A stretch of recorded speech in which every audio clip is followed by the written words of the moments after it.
Arro, aqui é Selene de Hecate, criadora do Animal Totem Oracle Deck e da mesa radiônica xamânica do Instituto Águia Dourada. Hoje, na série sobre os deuses e deusas, iremos falar sobre Ninurta. Mas antes da gente falar sobre Ninurta, já vou pedindo para você deixar o seu like aqui, pedindo para você compartilhar esse vídeo nas suas redes, né? De repente algum amigo está querendo conhecer Ninurta. Se você não é inscrito no canal, te convido a se inscrever agora e ativar o sininho para receber as notificações. E se você quiser e puder ajudar com o crescimento do canal, eu peço que você deixe aqui um super chat, um super sticker, um valeu demais, ou até mesmo um Pix que está descrito aqui embaixo na descrição do vídeo, está relacionado aqui embaixo, como que você pode fazer para ajudar o canal a crescer, tá? Qualquer valor é sempre válido. E mais, se por acaso você quiser se tornar um membro do clube de membros aqui do canal, você tem algumas vantagens. Então dá uma olhadinha no link que está aqui também. Agora vamos falar sobre Ninurta. Ninurta, uma divindade suméria, possivelmente significando Senhor da Cevada, também conhecido como Ningirsu, do sumério significando Senhor de Girsu, ou ainda Inurta, é um antigo deus da Mesopotâmia, associado à agricultura, à cura, à caça, à lei, aos escribas, à guerra, aos combates, e ele foi adorado pela primeira vez no início da Suméria, nos tempos dos Sargônidas na mitologia babilônica. Consideram-no os estudiosos uma divindade emigrada da religião naturista. Ninurta aparece pela primeira vez em textos no início do terceiro milênio antes da Era Comum. Nos arcaicos tempos sumérios, ele era o senhor de Girsu, Nin-Girsu, o quarteirão sagrado de Lagash. Ele é um deus de Lagash e foi adorado como parte de uma tríade com Enlil e Ninlil. Nos arcaicos tempos sumérios, Ninurta era o senhor de Girsu, o quarteirão sagrado de Lagas, quando desempenhava o papel de deus da fertilidade, presidindo as cheias dos rios que traziam a abundância do adubo que permitia a prática da agricultura. Ninurta é frequentemente retratado como um guerreiro, com asas erguidas, portando arco e flecha. Na arte babilônica também é dito que ele correu nas costas de uma criatura com cauda de leão. Ninurta é conhecido por carregar uma massa chamada charur, que é capaz de fornecer raciocínio e fala. Na arte babilônica, ele fica de pé ou corre nas costas dessa besta leão, com cauda de escorpião. Ainda assim, tão tarde quanto no ano de 1500 antes da Era Comum, Ninurta ainda estava associado à agricultura, ao crescimento e à colheita. Era retratado como um indivíduo totalmente realizado, capaz de grandes feitos, mas também tão falho quanto qualquer mortal. Na época assíria, seus símbolos eram armas, mas também já tinha sido uma charrua, que é um instrumento semelhante ao arado. Esse arado da Mesopotâmia foi uma invenção crucial que ajudou a tornar possível a agricultura primitiva. Os principais símbolos de Ninurta eram um pássaro empoleirado e um arado. Em Kudurrus, do período cassita, entre os anos de 1600 a 1155 a.C. da Era Comum, um arado é legendado como um símbolo de Ningirsu. O arado também aparece na arte neo-assíria, possivelmente como um símbolo de Ninurta. Um pássaro empoleirado também é usado como símbolo de Ninurta durante o período neo-assírio. Uma hipótese especulativa sustenta que o disco alado originalmente simbolizava Ninurta durante o século IX antes da Era Comum, mas mais tarde foi transferido para Assur e o deus Sol Shamash. Essa ideia é baseada em algumas representações antigas, nas quais o deus no disco alado parece ter a cauda de um pássaro. A maioria dos estudiosos rejeitou essa sugestão como infundada. Astrônomos dos séculos 8 e 7 antes da Era Comum identificaram Ninurta, ou até mesmo Pabilsag, com a constelação de Sagitário. Alternativamente, outros o identificaram com a estrela Sírius, que era conhecida em acadiano como Sucudo, que significa flecha. A constelação de Cão Maior, da qual Sírius é a estrela mais visível, era conhecida como Gastu, que significa arco, em homenagem ao arco e flecha que Ninurta carregava. No Mu-Apim, Ninurta é consistentemente identificado com Mercúrio, como se lê na seguinte frase, abre aspas, Mercúrio, cujo nome é Ninurta, percorre o mesmo caminho que a Lua percorre, fecha aspas. Nos tempos da Babilônia, Ninurta também foi associado ao planeta Saturno, e Mercúrio mais tarde tornou-se associado a Nabu. O nome Ninurta significa literalmente um poderoso caçador. Como o deus Ninurta também era chamado de Ningirsu, os textos anteriores mostram que os dois nomes são intercambiáveis dependendo da cultura da escrita. Seu nome mais antigo era Indugud, que significa nuvem de chuva, e sua forma mais antiga era a da nuvem de tempestade, imaginada como um enorme pássaro preto flutuando com as asas estendidas, rugindo seu trovão vindo da cabeça de um leão. Com a crescente tendência do antropomorfismo, a antiga forma e nome foram gradualmente dissociados do deus como meramente seus emblemas. A inimizade em relação à forma inaceitável mais antiga acabou tornando-a má, uma antiga inimiga do deus. Ninurta nasceu em Ekur, sendo filho de Mami ou Nintu e de Enlil ou Elil para os babilônicos. Como filho de Enlil, os irmãos de Ninurta incluem Nana, Nergal, que já tem vídeo aqui no canal se você quiser conhecer Nergal, Ninazu, Enbilulu e às vezes Inanna. Inanna já tem meditação aqui no canal, se você quiser dar uma olhadinha na playlist das meditações do oráculo da deusa. Tá? O vídeo sobre Nergal está na playlist sobre os deuses e deusas. Em Lugal-I, sua mãe é identificada como a deusa Ninmah, a quem ele renomeia Ninhursag, mas em Angindima, sua mãe é a deusa Ninlin. Ninurta pode ter várias consortes, né? Ora é esposo de Babu, ora de Gula, divindades diferentes que presidiam a saúde dos homens. Como Ningirsu, sua consorte é Baal, também conhecida como Baba, deusa dos cães que se torna Gula. Acredita-se que ela e Ningirsu tiveram 2 filhos, os deuses Ig-Alima e Sul-Sagana. Baal também teve 7 filhas, mas Ningirsu não era considerado o pai delas. Ninurta era originalmente o deus sumério do trovão e das tempestades da primavera e do arado, e, mais tarde, foi uma divindade de guerra. Nos registros mais antigos, ele é um deus da agricultura e da cura, que cura os humanos das doenças e os liberta do poder dos demônios. Em tempos posteriores, à medida que a Mesopotâmia se tornava mais militarizada, Ninurta se tornou uma divindade guerreira, embora mantivesse muitos de seus atributos agrícolas anteriores. Seu papel como deus da agricultura mudou à medida que as cidades da Mesopotâmia se militarizaram cada vez mais e começaram as campanhas de conquista, uma cidade contra outra. A instrução de Ninurta é o título de um antigo almanaque do fazendeiro sumério. Mas com a ascensão do imperialismo, ele se transformou, Ninurta, em um jovem e vigoroso deus de guerra. Ele trouxe ao povo a vitória final contra seus inimigos.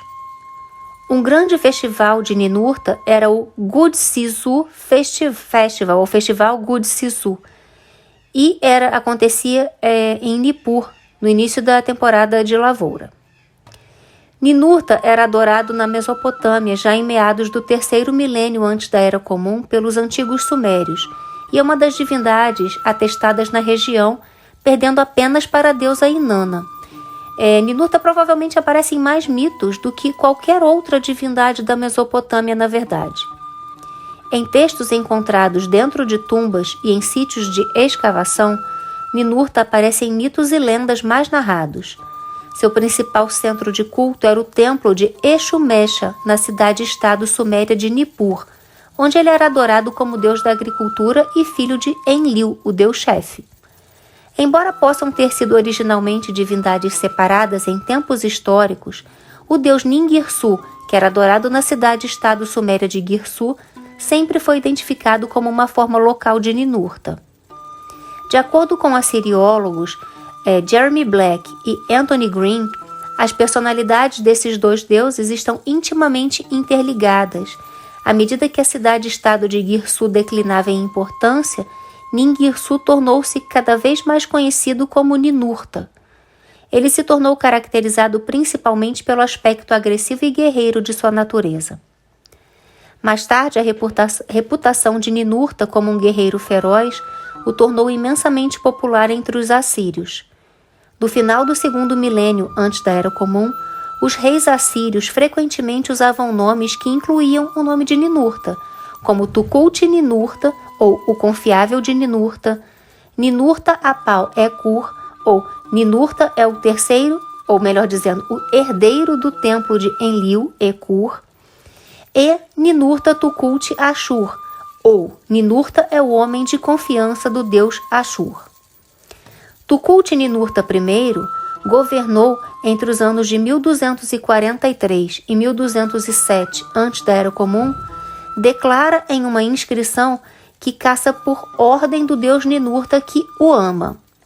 Da mesma forma, Haddad-Nirari II, que governou entre os anos de 911 a 891 a.C., da Era Comum, reivindicou Ninurta e Ashur como apoiadores de seu reinado, declarando sua destruição de seus inimigos como justificativa moral para seu direito de governar. No século IX antes da Era Comum, quando Ashur-nasir-pal II governou entre os anos de 883 a 859 antes da Era Comum, mudou a capital do Império Assírio para Kalhu. O primeiro templo que ele construiu lá foi dedicado a Ninurta. As paredes do templo eram decoradas com esculturas de relevo de pedra, incluindo uma de Ninurta matando o pássaro Anzu. O filho de Ashur-nasir-pal II, Shalmaneser III, governou entre os anos de 859 a 824 antes da Era Comum, completou o zigurate de Ninurta em Kalhu e dedicou um relevo de pedra de si mesmo ao deus. Na escultura, Shalmaneser III se orgulha de suas façanhas militares e acredita todas as suas vitórias a Ninurta, declarando que sem a ajuda do deus nenhuma delas teria sido possível. Quando Haddad-Nirari III, que governou entre os anos de 811 a 783 antes da Era Comum, dedicou uma nova investidura ao templo de Ashur em Ashur, eles foram selados com o selo de Ashur e o selo de Ninurta. Depois que a capital da Assíria foi transferida de Kalhu, a importância de Ninurta no panteão começou a declinar. Sargão II favoreceu Nabu, o deus dos escribas, sobre Ninurta. No entanto, Ninurta ainda permaneceu uma divindade importante. Mesmo depois que os reis da Assíria deixaram Kalhu, os habitantes da antiga capital continuaram a venerar Ninurta, a quem chamavam de Ninurta residente em Kalhu. Documentos legais da cidade registram que aqueles que violaram seus juramentos eram obrigados a colocar 2 minas de prata e 1 mina de ouro no colo de Ninurta residente em Kalhu. O último exemplo atestado desta cláusula data de 669 antes da Era Comum, o último ano do reinado do rei Esarhaddon, que governou entre 681 a 669 antes da Era Comum. O templo de Ninurta em Kalhu floresceu até o fim do Império Assírio, contratando os pobres e destituídos como empregados. O principal pessoal do culto era um sacerdote sangu e um cantor principal, que eram apoiados por um cozinheiro, um mordomo e um porteiro. No final do século VII antes da Era Comum, a equipe do templo testemunhou documentos legais junto com a equipe do templo de Nabu em Ezida. Os dois templos compartilhavam um Kepu oficial. Depois de Assur-Nassir-Pal e sua grande homenagem a Ninurta, ninguém mais fez nada em nome dessa poderosa divindade. Assur-Nassir-Pal construiu o templo de Ninurta em Kalhu, que agora está reduzido a um prédio vazio com algumas estátuas. No poema épico Lugal-I, que significa literalmente ó rei, Ninurta mata o demônio Asag, usando sua massa falante, Charur, e usa pedras para construir os rios Tigre e Eufrates, para torná-los úteis para a irrigação. Neste poema, também conhecido como Ações e Façanhas do deus Ninurta, um demônio conhecido como Asag tem causado doenças e envenenado os rios. Ninurta confronta Asag, que é protegido por um exército de guerreiros de pedra. Ninurta mata Asag e seus exércitos. Ele mata o demônio e seus soldados, mas há um problema. Asag impediu que as águas do submundo submergissem a terra dos vivos. Depois que ele morre, as águas sobem e acabaram destruindo as plantações. Ninurta, então, teve que empilhar os corpos dos mortos, que eram pedras, para criar uma represa antes de assumir ele mesmo as tarefas de irrigação. Então ele organizou o mundo, usando essas pedras dos guerreiros que derrotou para construir as montanhas, que ele projeta para que os córregos, lagos e rios que desaguam nos rios Tigre e Eufrates e tornando-os úteis para irrigação e agricultura.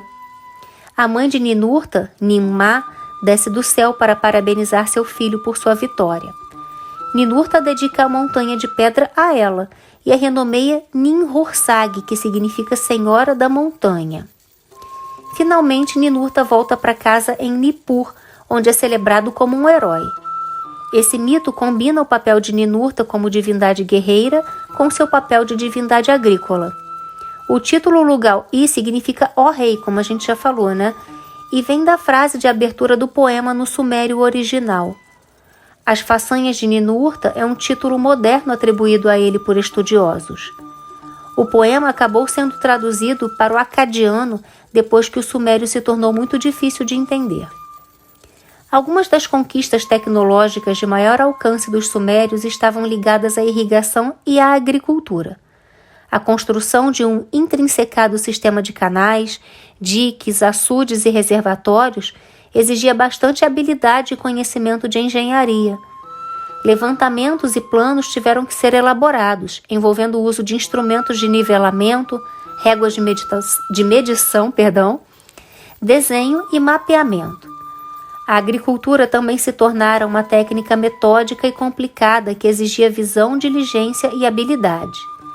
Não é surpreendente, portanto, descobrir que os pedagogos sumérios haviam compilado um almanaque do fazendeiro, que consistia em uma série de instruções para guiar um fazendeiro em suas atividades agrícolas anuais. Um trabalho companheiro para o Lugal-I é o Anjin Dima, ou Retorno de Ninurta a Nippur, que descreve o retorno de Ninurta a Nippur depois de matar Asag. Ele contém pouca narrativa e é principalmente um elogio, descrevendo Ninurta em termos maiores que a vida e comparando-o ao deus An. Acredita-se que Angindima tenha sido originalmente escrito em sumério durante a terceira dinastia de Ur, entre os anos de 2112 a 2004 antes da Era Comum, ou no início do antigo período babilônico, entre os anos de 1830 a 1531 antes da Era Comum. Mas os textos sobreviventes mais antigos datam do antigo período babilônico. Numerosas versões posteriores do texto também sobreviveram. Foi traduzido para o acadiano durante o período babilônico médio, entre os anos de 1600 a 1155 antes da Era Comum. No mito babilônico antigo, médio e tardio de Anzu e na Tábua dos Destinos, o Anzu é um pássaro gigante e monstruoso.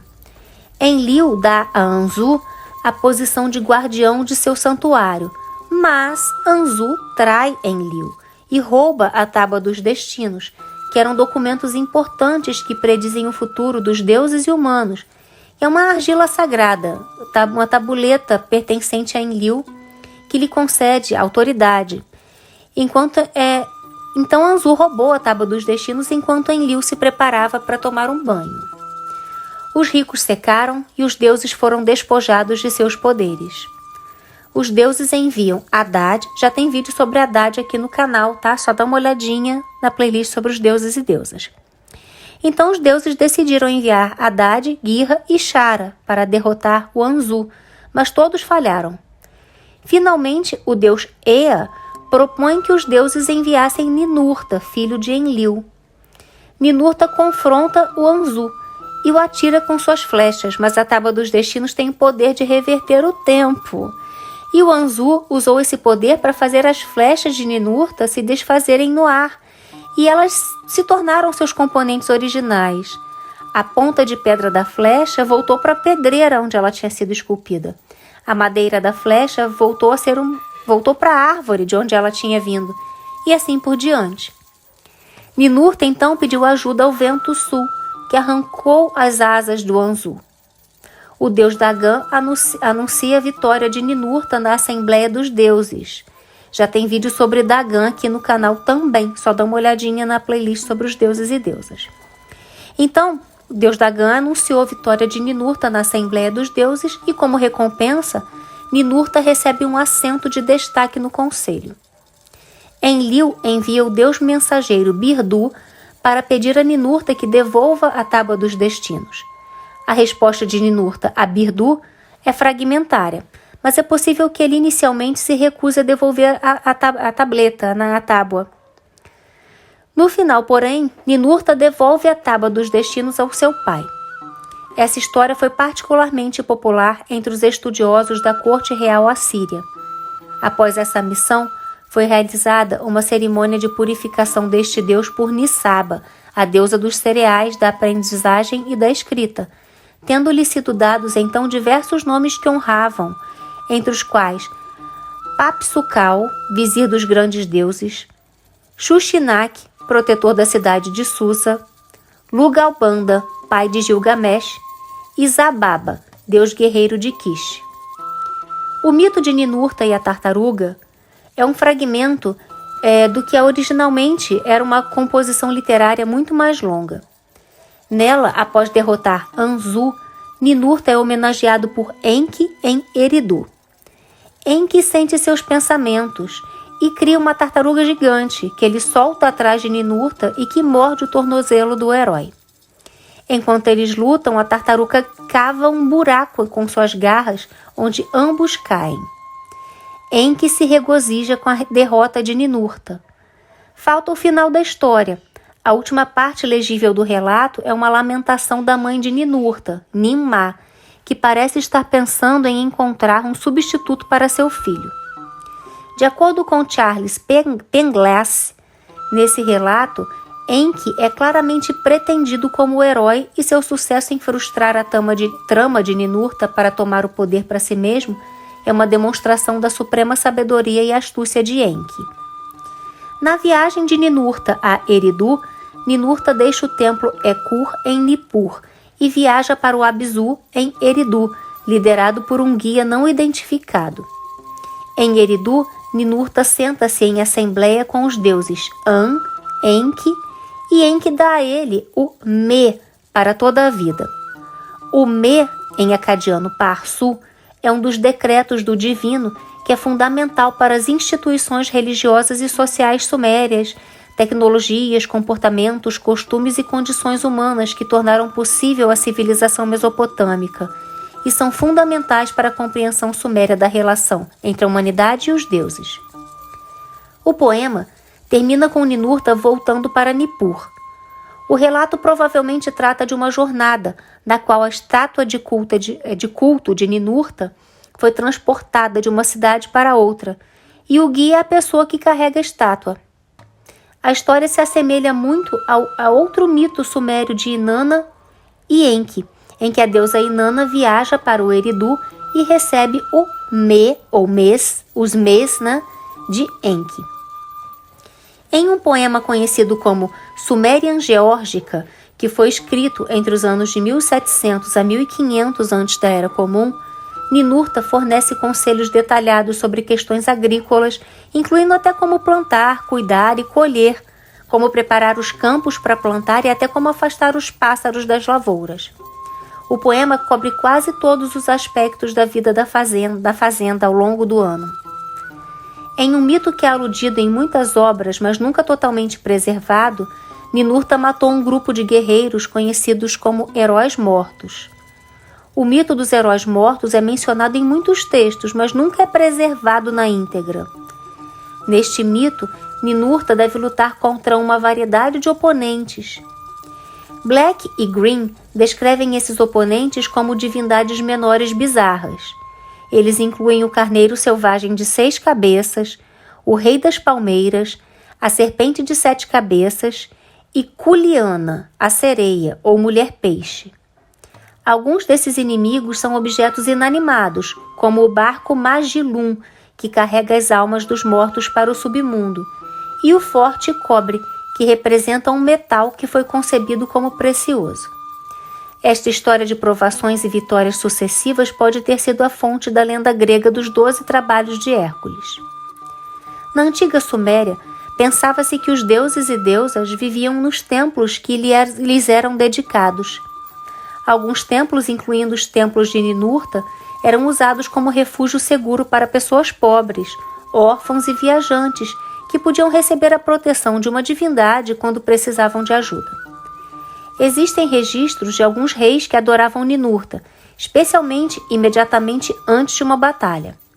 Acreditava-se que sua proeza como guerreiro poderia ser compartilhada por aqueles que o adoravam, ou que ele poderia prestar assistência pessoal durante uma batalha. Como Ninurta era muito amado por seu povo em toda a antiga Mesopotâmia, o povo daquela época construiu muitos templos para adorar e orar a seu Deus. Os templos eram decorados com muitas gemas e pedras diferentes, e as paredes eram esculpidas com encantamentos e louvores. O governo e a monarquia reinante tinham a função de manter os templos e os seus conteúdos. As pessoas de terras distantes vinham visitar os templos de Ninurta e fazer sacrifícios neles. Nesses sacrifícios eram usados principalmente os animais, como cabras, ovelhas e camelos. Seu principal centro de culto na Suméria era o templo de Exu-Mecha, em Nippur. Alguns cultos concentraram suas energias na adoração de Ninurta, semelhante às religiões de culto na Grécia Antiga. Relativamente pouco se sabe sobre suas práticas religiosas, pois eram muito preservadas. Ningirsu foi homenageado pelo rei Gudea de Lagash, que governou entre os anos 2144 a 2124 antes da Era Comum, que reconstruiu o templo de Ningirsu em Lagash. Os cilindros de Gudea, datados de 2125 antes da Era Comum, descreve como o rei Gudea de Lagash reconstruiu o templo de Ningirsu em Lagash como resultado de um sonho no qual ele foi instruído a fazê-lo. Mais tarde, Ninurta tornou-se amado pelos assírios como um guerreiro formidável. O rei assírio Ashurnasirpal II construiu um enorme templo para ele em Kalhu, que se tornou seu centro de culto mais importante a partir de então. Histórias sobre Ninurta sobrevivem principalmente através das tabuletas cuneiformes esculpidas há milhares de anos. Ninurta teve uma influência significativa em outras culturas, mitos e religiões que surgiram depois da antiga Suméria. De acordo com o mito, Ninurta teve que completar 12 trabalhos, a maioria dos quais envolvia encontrar um objeto mágico e trazê-lo de volta. Essas tarefas são semelhantes aos antigos mitos gregos sobre o herói Heracles, ou Hércules na mitologia romana, que também teve que completar 12 trabalhos. Como Ninurta, Heracles também era considerado um guerreiro imensamente poderoso e um caçador habilidoso. Ninurta pode ter sido a inspiração para a figura de Nimrod, um poderoso caçador mencionado em associação com Kalhu no livro da Gênesis.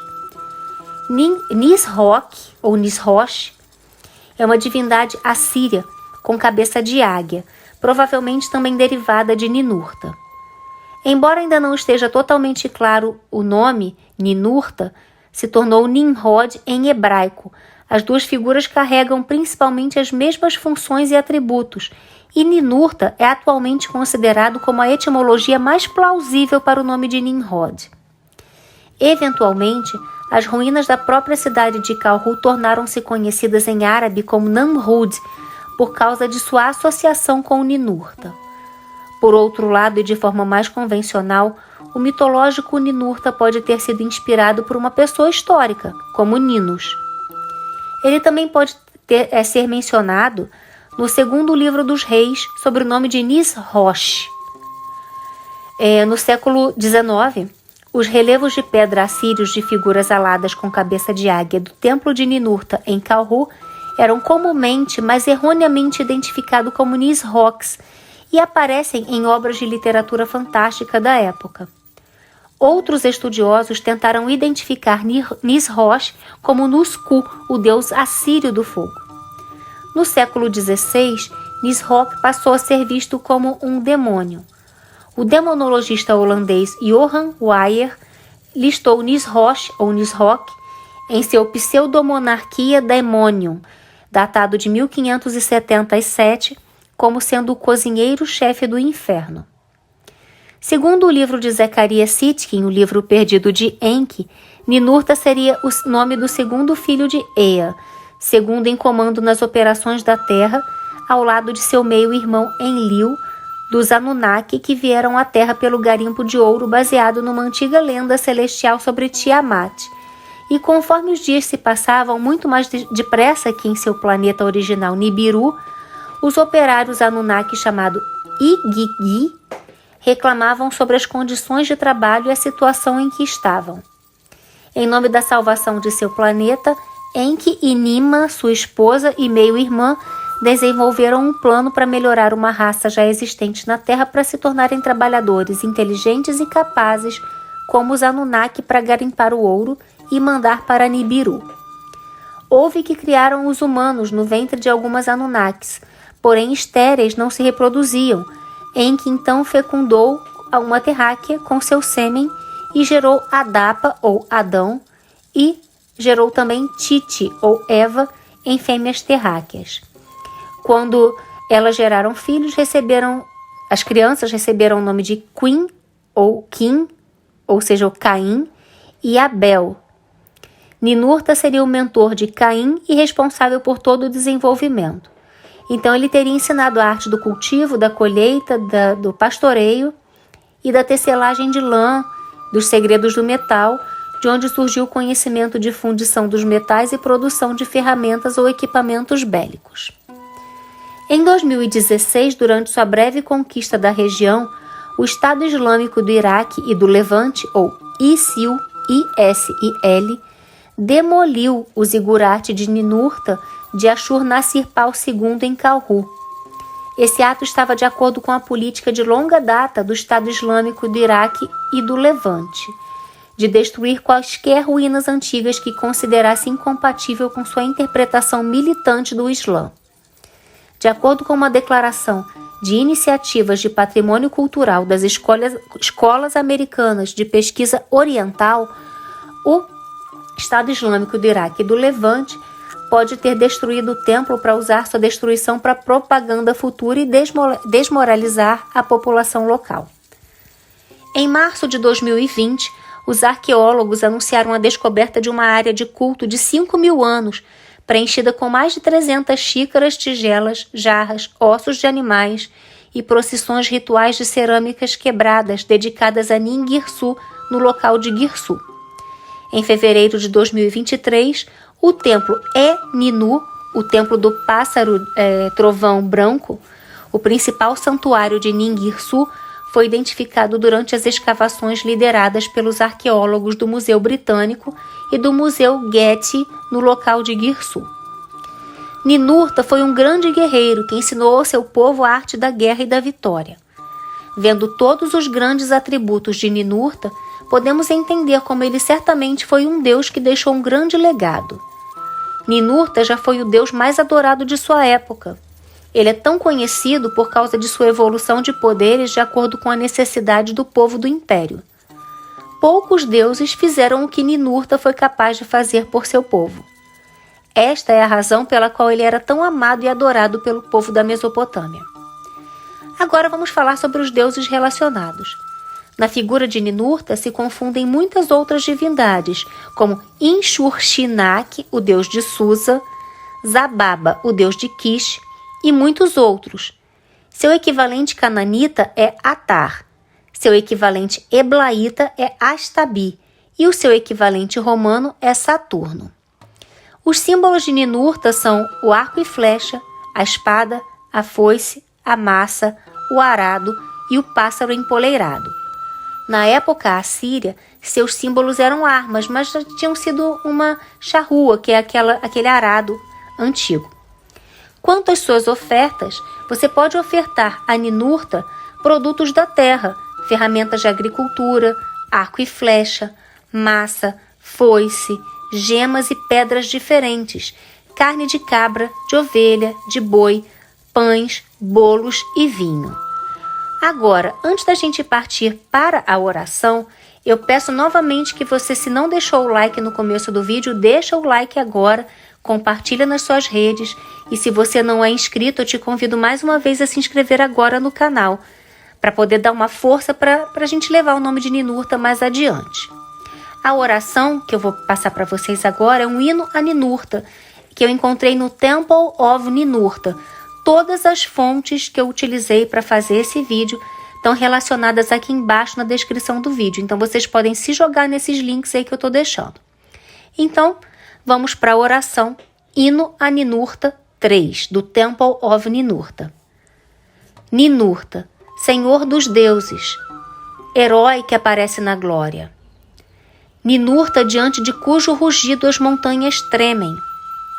Ninurta, herói, braço direito de Enlil, jovem sem rival, sem deixar inimigos escapar das montanhas.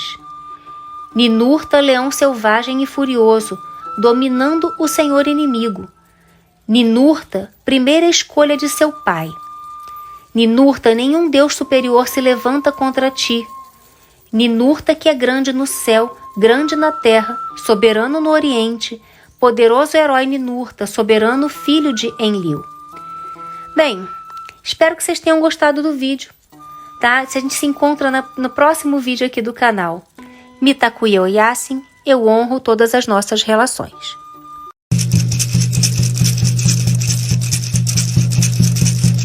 Yana hey nay nay, Yana hey nay nay, Yana hey nay nay, Yana hey.